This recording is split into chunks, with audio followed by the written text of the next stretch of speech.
So I would describe this as being more site responsive than site specific. I'm someone who really likes to ask questions more than find answers, actually. The work is this pursuance of question asking. The relationship to architecture, at least with this, it's not permanent. It's not even meant to be permanent, but its intention is to have that memory or sense within it. It's more about intention than it is about it actually belonging. It's this desire to belong. The title of the show, the Oklahoma Nature Theater, comes from two places, actually. It comes from my initial interaction with one of Martin Kippenberger's last works, The Happy Ending to Kafka's America. And then when I was studying that piece, I was like, well, what was the happy ending to Kafka's America? So I read the last chapter. I didn't read the whole book. I just skipped to the last chapter and I was curious. And at the very beginning of that chapter, the main character sees an advertisement for the Great Nature Theater of Oklahoma. And the language of it, the advertisement, just spurred in me a memory of this ambivalent object that I grew up with in my childhood kitchen, which was an advertisement for the Pawnee Bill Wild West show. The question I was asking when I first read the Kafka chapter was, oh, did Kafka see a Wild West show? Or was the Wild West show in Germany at all? Did it have an influence on their understanding of America? When I thought about that, I wanted then to see this poster that I had grown up with and interact with it, but it only existed in my memory and I couldn't find it online. There was not a full record of the poster, and I had to go back to Pawnee. I eventually got the poster back, and it wasn't until the end of this whole journey that I was having a studio visit with someone, because I had been asking these questions, but I didn't see it in the actual poster itself. And someone was like, oh, that flag, the second flag between France and Great Britain is the German Reich flag. And I was like, oh, the answer was right there in front of me the whole time. That poster was representing the idea that the Wild West show is this international fair, and it was representing the different countries in a patriotic, union type way. It was both fascinating and horrifying simultaneously to learn about American history in a way that hadn't been taught to me. Like, I studied Oklahoma history, but this perspective that I was having on it was not one I was taught. I had a fear of approaching the material as an artist. I didn't know where my voice was with painting these stories as an Asian American artist. I didn't know where my hand and my body stood in all of it. And then sort of randomly, I was reminded of the Silence of the Lambs story.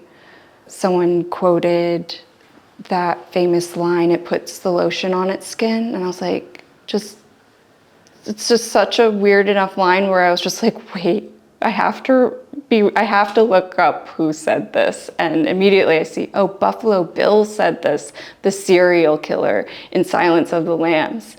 And at that moment when I read Buffalo Bill's name, it was immediately like this facade of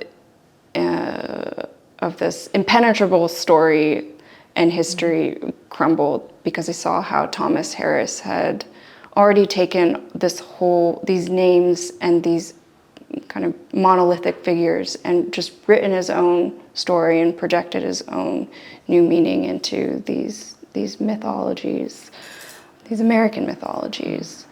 And as I read the Silence of the Lambs, I started to see other weird connections between the body of work I had already started painting and had not yet finished, and this more recent American literature.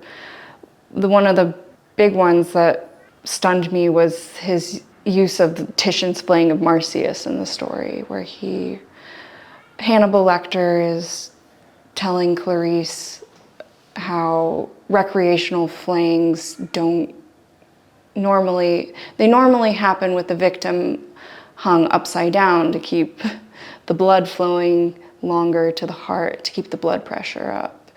And Hannibal, he's like, and you should also go see the Titian's flaying of Marsyas at the National Gallery before it heads back to Czechoslovakia.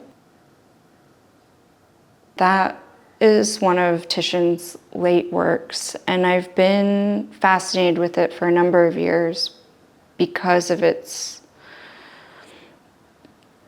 the way the forms are painted. It's a much more abstract connection than I could really articulate.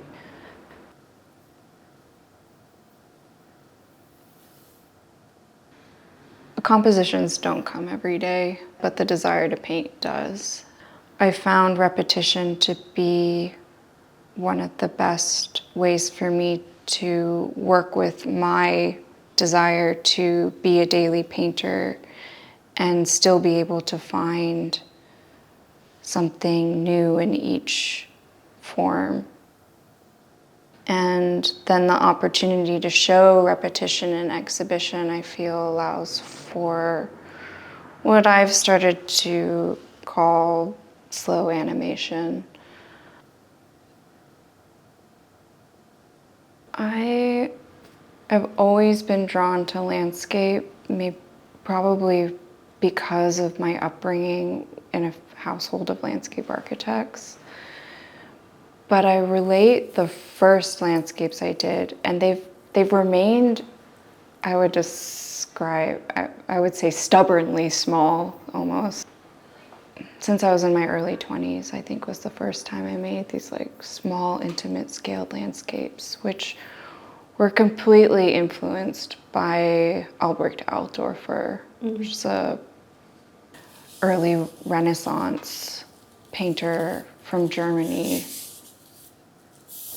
Some of the subjects I've been working with where I quote the backgrounds of certain landscapes, which I never thought was a new thing. I've been understanding more recently is definitely not, as artists from that period were doing that to each other's works even then.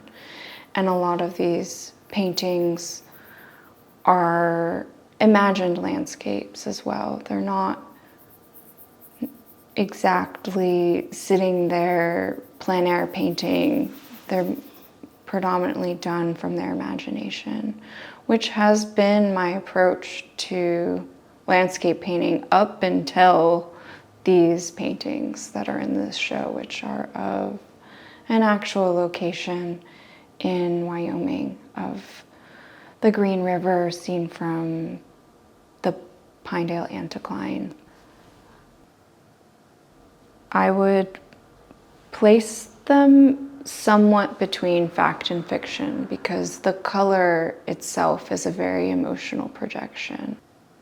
I sat there and drew the landscape and I took pictures on film, but I made all the paintings in in my studio.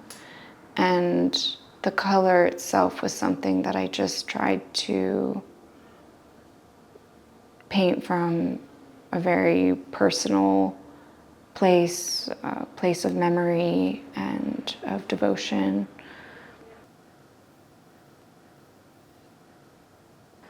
Green was always present in the work, more in a seasonal approach. I felt very affected by the season as an artist. Spring was the time when I would start to see this more acidic, bright green in the works. And then it just occurred one day where I had this very intense catalyst experience with a friend and seeing the color green. And at that point, just all the material, the canvas, all the things were just in the right place at the right time. And I made my first all green show. But before that, it was there, like I'd made these puddle sculptures and different occurrences of green that I eventually became an obsession. And then that obsession evolved into a relationship where I try to give it more space and allow it to have as much variety as I can produce with the color. I guess I'm just in my green period. I can't see a way out of it right now. I definitely make paintings in other colors, but I wanted this show to be predominantly green because I wanted also to embrace something that I had devoted so many years to and not just deny myself that freedom, not feel like I have to always be reinventing myself.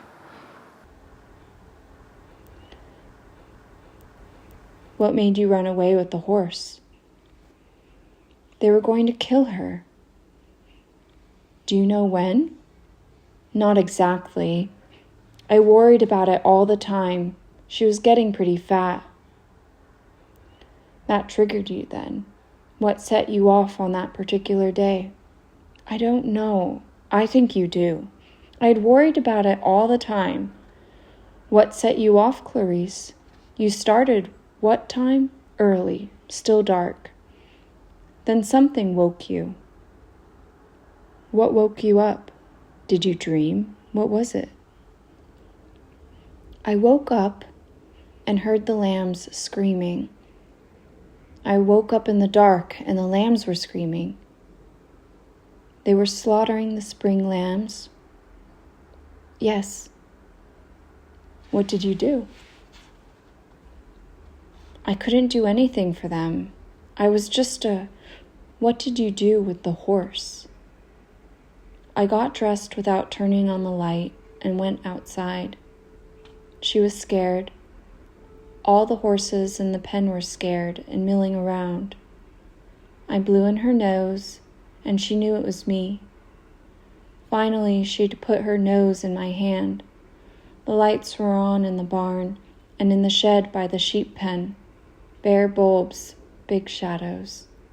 The refrigerator truck had come, and it was idling, roaring. I led her away. Did you saddle her? No. I didn't take their saddle, just a rope, hackamore was all. As you went off in the dark, could you hear the lambs back where the lights were? Not long. There weren't but 12. You still wake up sometimes, don't you? Wake up in the iron dark with the lambs screaming. Sometimes. Do you think if you caught Buffalo Bill yourself, and if you made Catherine all right, you could make the lambs stop screaming? Do you think they'd be all right too, and you wouldn't wake up in the dark and hear the lambs screaming, Clarice? Yes, I don't know, maybe. Thank you, Clarice.